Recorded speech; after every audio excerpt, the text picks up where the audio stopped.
Lebih meriah karena kita mau sambut Raja di atas segala raja ada di tempat ini. Bahkan Bapak Ibu yang menonton secara online, kita juga bersuka cita karena kehadiran Tuhan akan membuat sesuatu yang berbeda di dalam kehidupan kita. Sebelum duduk, coba lihat kiri kanan dan kasih hello. Kalau sudah, dipersilakan duduk.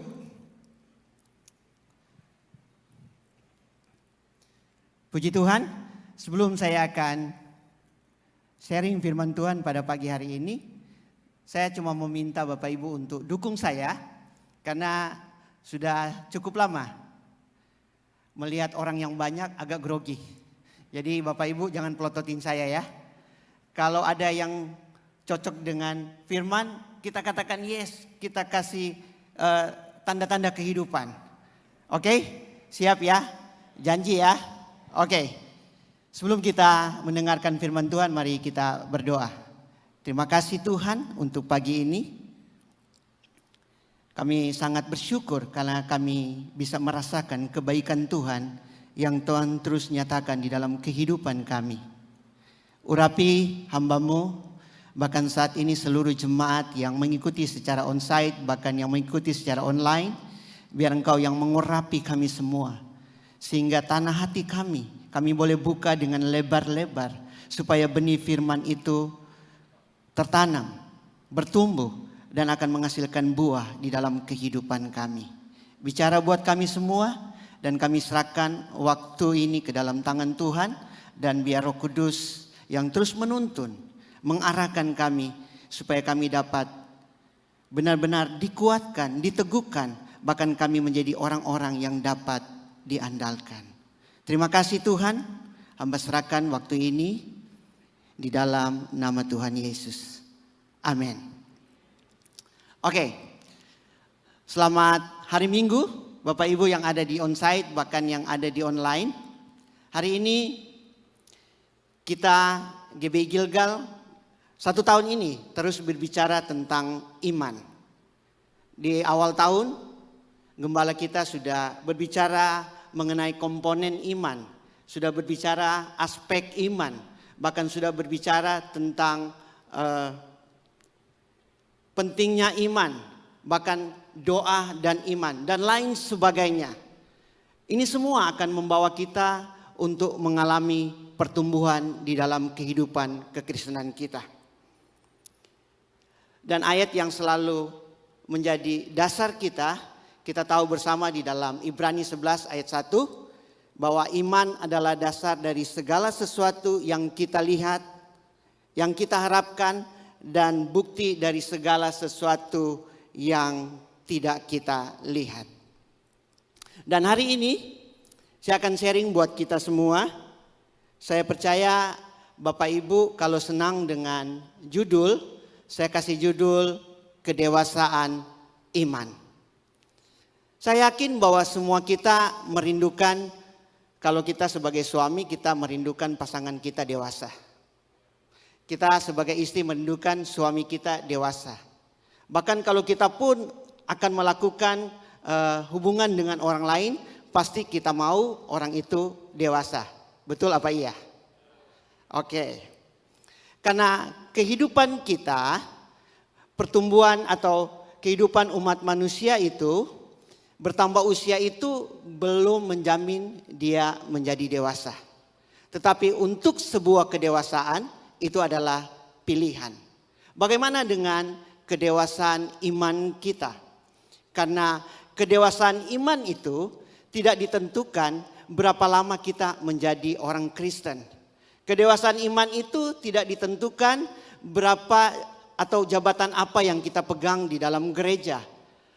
Karena kedewasaan iman itu adalah pada waktu kita menghadapi sebuah tantangan di dalam kehidupan kita, kita tetap berdiri teguh. Iman kita tetap kuat, iman kita tetap kokoh, tidak dapat digoyahkan. Saya percaya bahwa apa yang dikatakan oleh firman Tuhan bahwa semakin kita setiap hari mengenal akan pribadinya, kita pasti akan menjadi dewasa di dalam kekristenan kita. Kita buka satu ayat di dalam Efesus 4 ayat 13, firman Tuhan berkata demikian. Sampai kita semua telah mencapai kesatuan iman dan pengetahuan yang benar tentang anak Allah, kedewasaan penuh dan tingkat pertumbuhan yang sesuai dengan kepenuhan Kristus. Sasaran bagi kita sebagai orang yang percaya kepada Tuhan adalah kedewasaan sampai menyerupai seperti Kristus. Karena kedewasaan iman tidak terjadi begitu saja. Tapi kedewasaan iman itu adalah bagaimana kita memahami, kita terus mengenal akan pribadinya Tuhan yang kita sembah.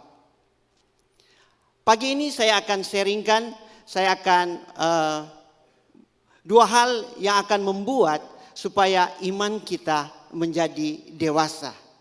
Yang pertama, iman kita akan menjadi dewasa lewat firman Allah.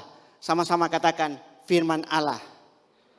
Makanya setiap minggu terus didengungkan, kalau Bapak Ibu ada kesulitan untuk membaca firman, kita terus mendorong untuk setiap jemaat untuk membaca firman.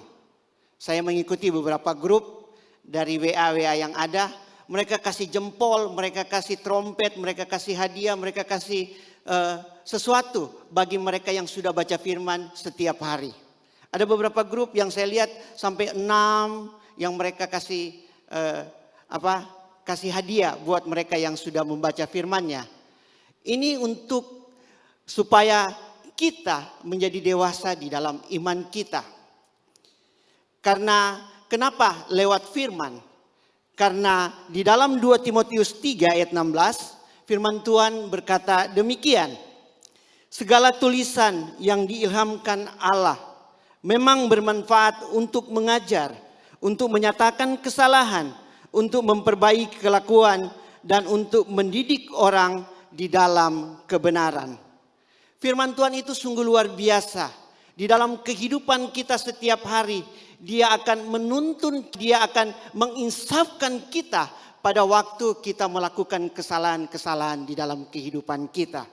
Bukankah firman Tuhan kita luar biasa? Bahkan dikatakan bahwa firman-Mu itu pelita bagi kakiku dan terang bagi jalanku. Firman itu yang akan membawa kita supaya kita mencapai kepada kedewasaan iman yang Tuhan inginkan untuk ada di dalam kehidupan kita. Saya mau katakan bahwa kalau ada hal yang bisa mendakwa kita dengan tepat dan benar, itu hanyalah firman Tuhan. Saya seringkali di dalam kehidupan saya, ada banyak hal yang saya tidak tahu bahwa kalau saya itu melakukan kesalahan. Suatu saat, istri saya memberitahu. Biasanya, atau mungkin cuma saya. Kalau bapak-bapak yang hadir pada hari ini, kalau ibu-ibu beritahu, kita langsung nurut atau kita sok tahu. Atau kita berkata, udah saya udah tahu. Itu yang terjadi di dalam kehidupan pribadi saya. Kadangkala istri memberitahu, saya langsung bilang begini, udah saya udah tahu. Dengan nada yang tinggi. Padahal tidak mungkin istri itu mau menjatuhkan kita. Dia mau memberitahu supaya kita tetap hidup di dalam kebenaran yang Tuhan mau. Dan seringkali hal itu terjadi di dalam kehidupan saya. Bukan selalu, artinya begini, ketika hal itu dia katakan kepada saya menganggap, saya udah tahu semua itu. Apa yang terjadi? Pasti, dan suatu saat Roh Kudus itu menginsafkan saya. Dia berkata lewat di dalam firman Tuhan di dalam Amsal 15 ayat 1. Jawaban yang lemah lembut meredakan kegeraman. Tetapi perkataan yang pedas membangkitkan marah. Kita bersyukur firman Tuhan itu sungguh indah. coba kalau istri saya yang sampaikan lagi. Pasti saya akan bilang sudah tahu. Tapi kalau firman Tuhan itu nusuk sampai di hati. Menusuk sampai ke dalam jiwa raga kita. Supaya apa? Kita harus menjadi orang yang lembut. Beberapa waktu yang lalu ada beberapa pasangan menghubungi saya dan bilang begini. Pastor, tolong hubungi suami saya. Saya bilang kenapa? Suami saya susah dibilangin.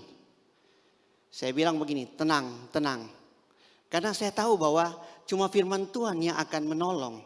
Saya bilang, saya tidak bisa berbuat apa-apa. Tetapi ibu tenang, nanti saya coba bicara dengan bapak. Singkat cerita, saya coba hubungi suaminya. Waktu saya hubungi, belum diangkat. Sudah pasti kalau kata mereka, kalau pendeta yang hubungi tidak ada apa-apa, pasti ada sesuatu yang dilakukan. Betul apa iya? Di sini sih nggak ada.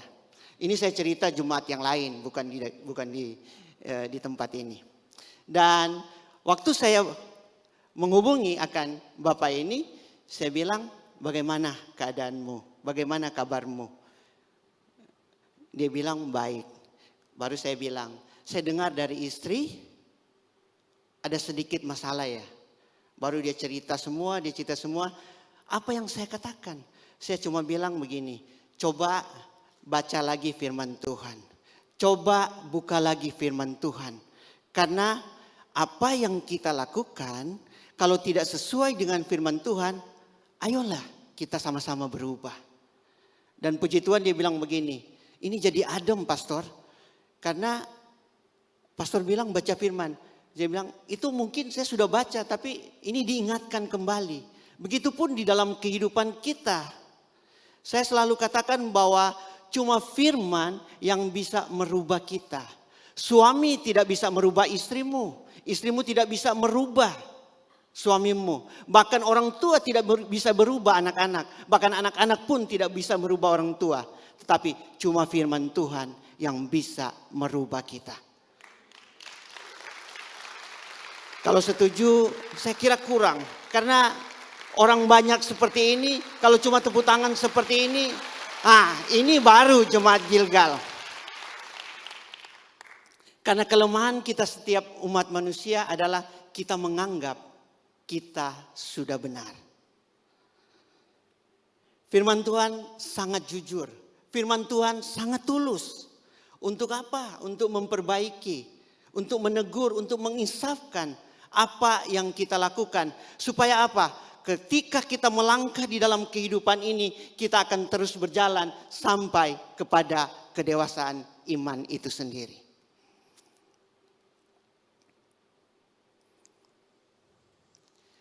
Bila kita taat kepada firman Tuhan, kita akan bisa mengalami pertumbuhan pada kedewasaan iman itu.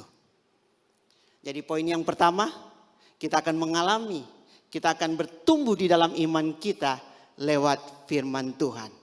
Yang kedua, kita dapat bertumbuh iman kita lewat ujian. Katakan sama-sama ujian. Saya percaya bahwa semua yang datang ini pasti tahu dengan apa yang disebut dengan ujian. Ujian memang gak enak. Karena ujian-ujian yang datang di dalam hidup kita, kita menganggap itu akan menjatuhkan kehidupan kita. Kita menganggap bahwa itu habis perkara. Tapi saya mau beritahu buat kita pada pagi hari ini, bahwa ujian-ujian yang Tuhan izinkan di dalam kehidupan kita, itu akan membuat atau akan menguji iman kita. Apakah kita benar-benar murni, kita percaya kepada Dia. Dikatakan di dalam 1 Petrus 1 ayat 7.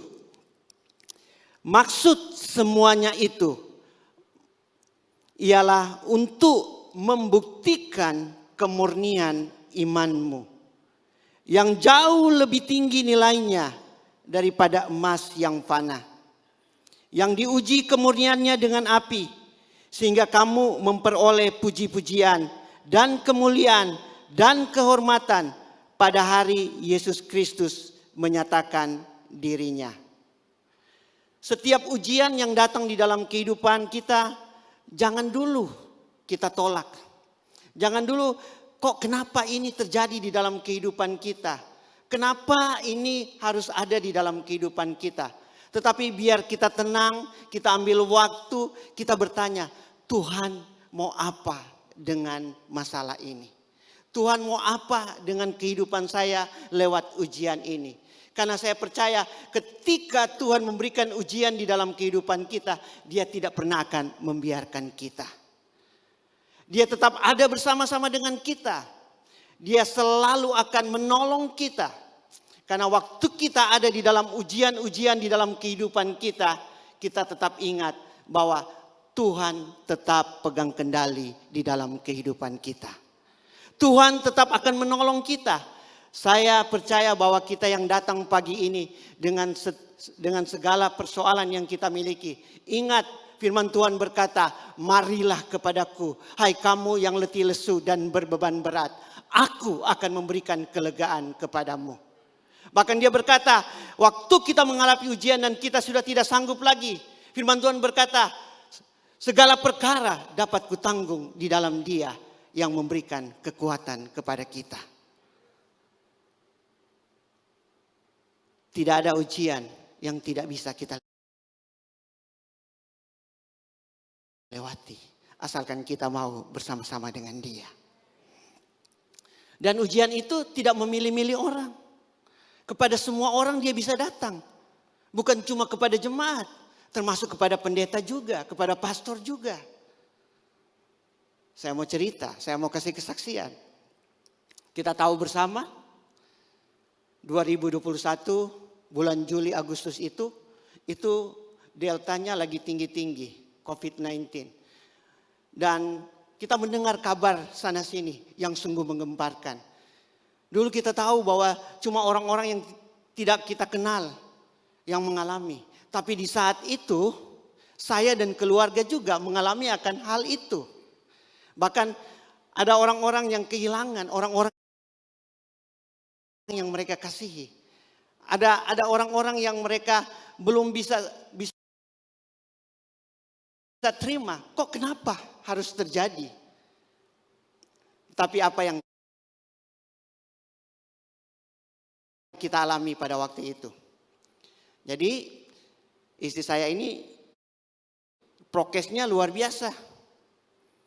Waktu saya datang tanggal 2 bulan Juli pada waktu itu. Untuk ada vaksin di Gilgal. Masih ingat kan? Saya masih sempat datang. Dan kalau pulang, istri saya sudah bilang. Dari depan, udah semua yang ada lepas. Buka baju apa semua. Cuma nggak sampai buka semua. Cepat bawa ke atas, dicuci, mandi dulu. Dia belum mau ketemu. Sampai beberapa waktu. Bahkan jangan bilang-bilang. Mau tidur pun kadang-kadang pakai bantal. Kenapa? Baru keluar katanya. Jadi jangan dekat-dekat dulu. Ya udahlah. Tapi apa yang terjadi? Di tanggal beberapa hari kemudian istri saya mulai demam. Waktu itu saya ingat ada pertemuan FCL. Dan masih sempat ikut. Selesai itu ada satu kelompok juga ingin berdoa bersama-sama. Dan istri saya sudah mulai demam. Saya bilang, kenapa? Dia bilang udah gak enak badan. Di hari Kamis pagi dia sudah meriang, sudah panas dan sebagainya. Ternyata diam-diam dia sudah ambil antigen dan dia swab sendiri. Apa yang terjadi? Dia bilang, kok sudah ada 2 garis? Saya bilang, tenang, kamu nggak apa-apa. Udah, saya langsung telepon dokter. Saya tanya, gimana caranya gini-gini? Karena mau masuk rumah sakit pun di bulan-bulan itu, di saat itu Semua penuh. Nggak ada lagi tanya sana sini. Bahkan jemaat yang telepon kepada kami waktu itu, "Pastor, ada nggak rumah sakit? Ada nggak di mana yang kosong, di mana?" Saya bilang, coba hubungi ini, coba hubungi ini. Semua kontak yang ada pada kami, saya coba hubungi. Kosong, semua penuh, semua penuh, semua penuh. Dan singkat cerita, saya bilang sama istri, ya udah nanti kita PCR swab. Karena itu katanya lebih akurat. Besoknya hari Jumat, saya tanya lagi kepada dokter. Apa dokter sarankan, udah jangan buru-buru katanya dilakukan. Mungkin itu cuma flu biasa. Dalam hati saya semua yang gejala-gejala itu yang terjadi pada saat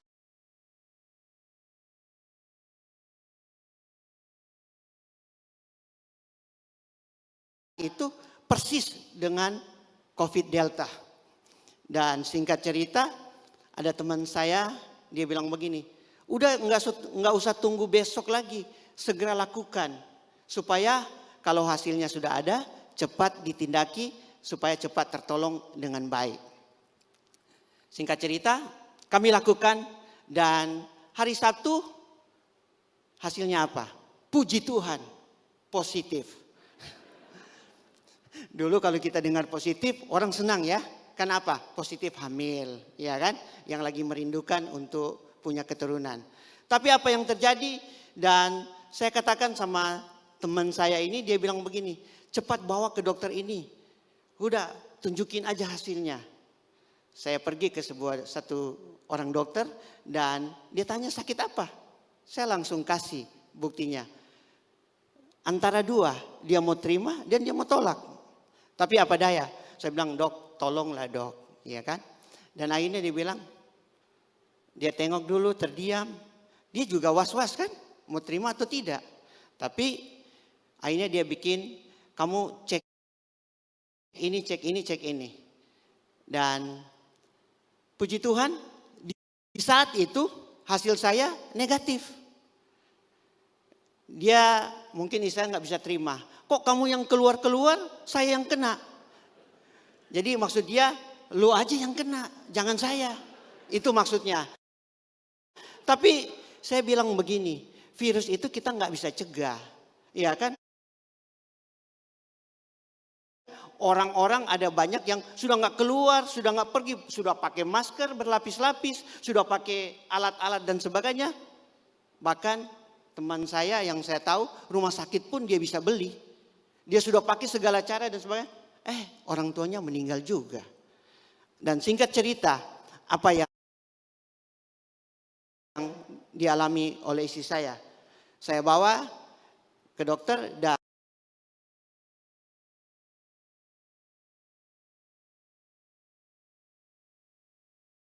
hasil daripada laboratorium bahwa dia mengalami sedikit kekentalan.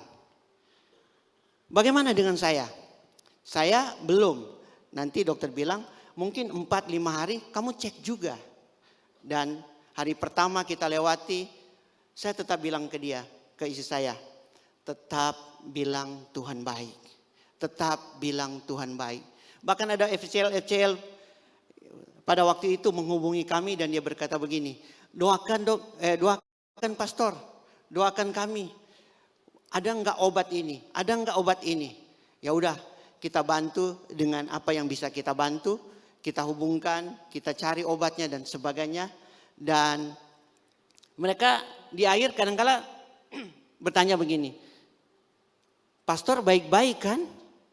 Saya kan enggak mungkin bohong bilang, iya. Saya bilang, istri saya kena. Dan apa yang terjadi? Menangis. Saya bilang, apakah saya salah? Saya katakan, emang kalau pendeta nggak bisa kena. Dan singkat cerita, kami saling mendoakan dan istri saya melewati hari pertama, hari kedua, hari ketiga, sampailah di hari ke-6, saya memutuskan untuk swab lagi saya dan keluarga saya. Dan puji Tuhan lagi, semua hasilnya positif. Yang tadinya istri saya sudah mulai membaik, ketika dia bertanya, kan kita keluar dari rumah kan, isolasi. Dia bertanya begini, gimana keadaan kamu? Saya bilang saya baik-baik saja. Hasil kamu? Padahal tengah malam saya sudah dapat hasilnya. Saya bilang sabar, nanti besok pagi. Karena butuh 10 sampai 12 jam. Singkat cerita, dia pagi-pagi saya mesti kasih dia makan, kasih dia obat kan. Dia tetap bertanya begini, hasil kamu gimana? Saya bilang tenang aja, kamu dulu, saya bilang gitu, makan aja minum. Tadinya saya berpikir, apa saya bilang belum dapat ya? Tapi kan gak boleh bohong. Ya kan? Singkat cerita saya bilang begini, puji Tuhan sayang, saya positif. Dia bilang, kok kamu kok positif kok bilang puji Tuhan? Saya bilang gak apa-apa, saya bilang gitu kan. Saya juga beritahu ke Pastor Juan, saya bilang puji Tuhan, saya positif. Sudah, setelah sudah dia makan, dia minum, dan dia bilang begini, anak-anak gimana? Saya bilang sebentar, masuklah. Padahal semua sudah di tangan saya semua kan hasilnya. Saya bilang begini, udah kamu gimana? Oke kan? Oke.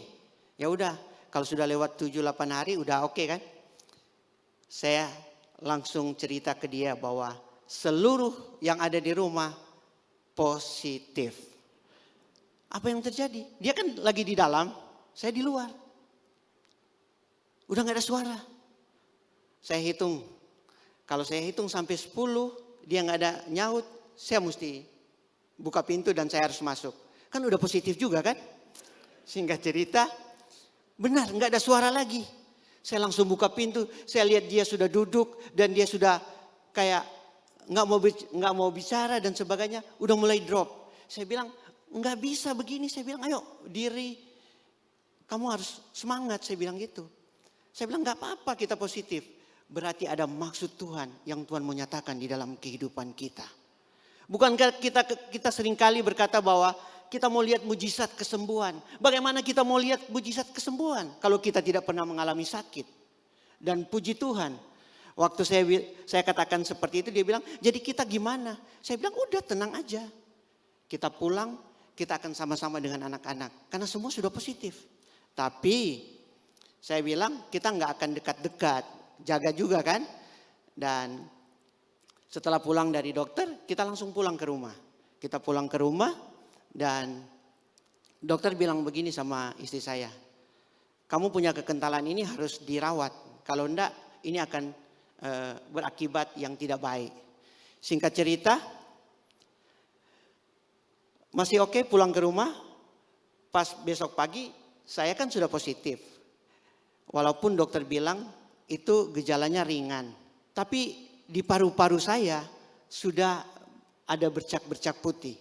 Cuman istri saya yang kekentalan darahnya agak di atas batas normal. Saya bilang ke dia begini, udah kamu harus kuat, saya juga kan mesti rawat kan. Kalau saya jadi lemah, pasti jadi lemah semua kan. Ya udah, saya cuma percaya kepada Tuhan bahwa ada maksud Tuhan. Apa yang Tuhan izinkan terjadi dalam kehidupan keluarga kami. Singkat cerita, hari ke-7, hari ke-8, hari ke-9 itu gawat-gawatnya istri saya. Kenapa? Dia mau berdiri salah, mau duduk salah, mau tidur lebih sesak. Saya sampai bilang begini, sayang kamu mesti tidur. Dia bilang begini, kalau saya bisa tidur, saya tidur. Dokter kasih obat tidur, dia tahu. Dia bilang, ada obat enggak yang dokter kasih tadi buat tidur? Saya bilang begini, ada. Tapi jangan bergantung di situ, nanti kamu akan terus bergantung dengan obat tidur. Singkat cerita, dia minum. Tapi waktu dia minum pertama, sempat tidur dengan baik. Dan itu pun enggak mau makan. Lihat minum, muntah. Belum diminum, lihat makanan, muntah. Jadi semua yang masuk ke dalam tubuhnya keluar. Dia lemas sampai tensi darahnya itu 70/60. 70/50, kurang lebih seperti itu. Dan dokter bilang begini, kalau saya kasih obat satu ini dan dia tidak ada perubahan, cepat-cepat masuk rumah sakit. Waduh, istri saya katakan begini, jangan coba-coba bawa saya ke rumah sakit. Kalau kamu bawa saya ke rumah sakit, berarti kamu menginginkan saya mati. Waduh, kuat lagi untuk meneguhkan hati kepada Tuhan. Semua firman yang saya tahu yang ada di dalam kehidupan saya, itu keluar semua. Saya bilang, dalam hal ini kuasa Tuhan akan dinyatakan. Saya tahu bahwa Tuhan akan memulihkan dengan sempurna. Saya cuma pegang. Makanya saya dengar dia berdoa, dia bilang begini, Tuhan, Engkau tidak ingat waktu masa muda saya sudah berikan hidup saya untuk Tuhan. Saya bilang, sayang, enggak usah. Tuhan sudah tahu semua itu.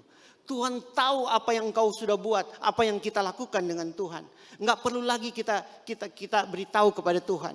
Saya bilang, enggak, kita bilang aja Tuhan baik, Tuhan baik. Dia bilang sampai berapa kali? Sampai kamu mengalami mujizat bersama dengan Tuhan. Dan apa yang dilakukan? Ya udah, saya bilang, kamu putar lagu aja. Kasetnya Ron Kenoly itu berapa kali dia putar, dia loncat-loncat. Saya bilang, kamu mesti makan. Kalau enggak, kan? Singkat cerita apa yang dia alami itu sangat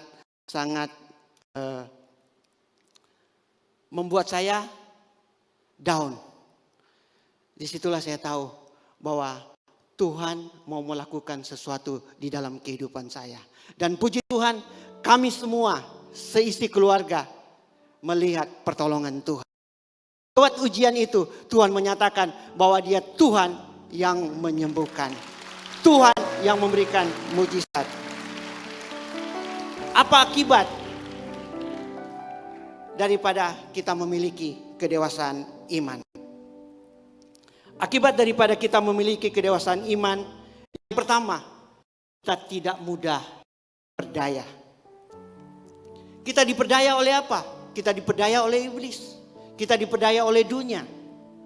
Bahkan kita diperdaya dengan segala cara yang sangat menggiurkan.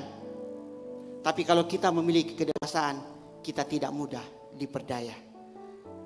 Yang kedua, akibat dari kita memiliki kedewasaan iman, kita akan tetap kuat berdiri menanti janji Allah. Hanya orang-orang yang dewasa yang akan tetap kuat menanti jawaban atau menanti janji Tuhan. Di dalam Mazmur 89 ayat 34 firman Tuhan berkata, Aku tidak akan melanggar perjanjianku dan apa yang keluar dari bibirku tidak akan kuubah. Di dalam ayat ini Tuhan mau menyatakan kepada kita semua bahwa Dia tetap setia pada janjinya. Janji Tuhan, ya dan amin. Janjinya yang Dia janjikan buat saya dan saudara itu adalah pribadinya sendiri. Yang berikut, akibat daripada kedewasaan yang kita miliki, kita tidak mudah disesatkan. Karena ada banyak orang saat ini mudah disesatkan. Tapi kalau kita memiliki kedewasaan iman, kita tidak mudah disesatkan. Orang yang dewasa di dalam iman, dia akan peka dengan kebenaran. Akibat daripada kedewasaan iman yang kita miliki, yang berikut adalah kita akan mengalami kemenangan di dalam hidup ini. Kenapa berkemenangan? Karena orang yang memiliki kedewasaan iman, dia akan tetap teguh berdiri sampai kemenangan itu ada di dalam kehidupannya. Yesaya 41 ayat 10 firman Tuhan berkata, Janganlah takut sebab aku menyertai engkau. Janganlah bimbang sebab aku ini Allahmu. Aku akan meneguhkan, bahkan akan menolong engkau. Aku akan memegang engkau dengan tangan kananku yang membawa kemenangan. Dengan kedewasaan iman, kita semua akan semakin kuat dan kita akan semakin setia. Bukan kita akan semakin untuk diri sendiri, tetapi kita juga orang lain. Karena waktu kedewasaan iman ada di dalam kehidupan kita, kita akan semakin mengenal Tuhan dan kita akan bertumbuh di dalamnya. Saya mau ajak kita semua, jemaat yang hadir di onsite bahkan yang ada di online, mari kita mau bangun iman kita sampai kepada tingkat kedewasaan yang penuh di dalam Yesus Kristus. Karena kedewasaan imanmu bisa menentukan kekuatanmu sampai pada garis akhir. Amin. Kita tunduk kepala sambil kita merenungkan akan firman ini. Lewat firman Allah, lewat ujian-ujian yang ada, kita akan memiliki kedewasaan iman di dalam hidup kita. Bapak, aku berdoa, biar firman yang disampaikan ini bukan sekedar kami mendengar, tapi kami bisa lakukan di dalam kehidupan kami. Aku berdoa Tuhan, biar yang datang pada pagi hari ini, mereka yang lemah boleh dikuatkan, mereka yang sakit boleh disembuhkan, dan mereka yang kehilangan pengharapan, mereka memiliki pengharapan yang baru. Meteraikan firman ini hanya di dalam nama Tuhan Yesus. Amin.